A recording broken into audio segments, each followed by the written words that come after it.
సింహరాశి. సింహం అనగా అడవికి మృగరాజు.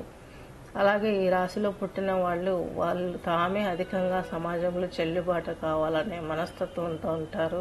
అదేవిధంగా ఒకరిపైన ఆధారపడి జీవించే మనస్తత్వం వీళ్ళకు ఉంటుంది. తాము ఎంత వర్క్ చేసినా, అంటే ఎంత కష్టపడ్డా ఆ కష్టం తమ వల్ల వచ్చింది అని వాళ్ళు అంగీకరించుకోలేరు. వాళ్ళ మనసుకు వాళ్ళు భర్త మీదైతే భార్య మీదైతే భర్త ఆధారపడ్డట్టు వాళ్ళు మనో ఉద్దేశాలు అలా భ్రమించుకుంటూ ఉంటారు, భ్రమకు లోనవుతూ ఉంటారు. వీళ్ళు రాజకీయ రంగాలలో, సినీ రంగ ప్రవేశాలలో, అలాగే వైద్య రంగంలోనూ మంచి మంచి హయ్యర్ పోస్టులన్నీ ఈ సింహరాశిలో ఉన్న వాళ్ళకి వర్తిస్తాయండి. సింహరాశిలో వాళ్లకు కించిత్ మానసిక వేదన కూడా ఉంటుంది. అది ఎందుకు ఏమిటి అని మనం ఆలోచిస్తే సప్తమ రాశి కుంభం అవుతుంది. కుంభరాశికి శని భగవంతుడు అధిపతి. అందున శని ఉన్నా కానీ ఈ సప్తమాన్ని రవి చూస్తున్నా, సప్తమంలో రవి పడ్డా, అలాగే శని భగవంతుడు సప్తమంలో ఉండి మకరంలో ఉండి ఈ సింహరాశిని చూస్తున్నా వీళ్లకు కొంచెం మనస్తత్వంలో బెరుకుదనం రావటం, సమాజం నుండి కొంచెం వ్యతిరేకత రావటము, అనారోగ్యం పాలవటము, ఇలాంటి అవకాశాలు ఎక్కువగా ఉంటాయి. స్పెసిఫిక్గా నేను ఈ రాశికి మాత్రమే జాతకంలోని కొన్ని పాయింట్లు వివరించడం జరుగుతుంది.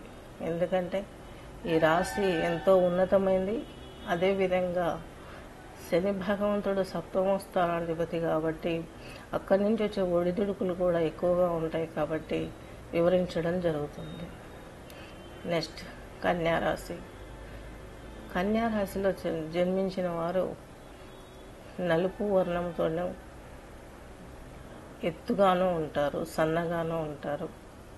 అలాగే వీళ్ళు సొసైటీలో ఉన్న వారికి ప్రేమను మంచిగా అందిస్తారు, సద్గుణాలతో ఉంటారు. వీరు ఎంత ప్రేమను అందిస్తారో అంతే ప్రేమను ఎదుటివారి నుండి కూడా ఆశిస్తారు. మంచిగా చదువుకుంటారు, బాగా వృద్ధిలోకి వస్తారు. కాకపోతే పరులు తమ శ్రమను గుర్తించాలా అన్న ఉద్దేశంతో ఉంటారు. వీళ్ళు పొగడ్తలకు లొంగిపోయే మనస్తత్వం కలిగి ఉంటారు. ఈ రాశిలో మనకి ఉత్తర 3 పాదాలు, హస్త 4 పాదాలు, చిత్త 2 పాదాలు వర్తిస్తాయి. చిత్తా నక్షత్రం వాళ్లకు కొంచెం చంచల మనస్తత్వం కలిగి ఉంటారు.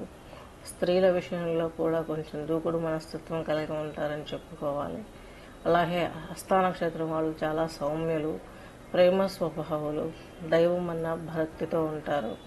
ఉత్తర నక్షత్రం వాళ్ళు కొంచెం కఠినమైన మనస్తత్వంతో, వాళ్ళు కూడా సమాజ సేవ చేయాలన్న ప్రతిభతో ఉత్సాహంగా ఉంటారు. ఈ రాశిలో వాళ్ళకి వైజ్ఞాన సంబంధమైనవి, భూ సంబంధమైన వ్యాపారాలు కలిసి వస్తాయి. భూములు ఎక్కువ కొనుగోలు చేయటము, అమ్మటము, కొనుగోలు చేయడం లాంటివి, రియల్ ఎస్టేట్ లాంటి వృత్తులు చేస్తారు. పొలాలు కూడా ఎక్కువగా ఉంటాయి.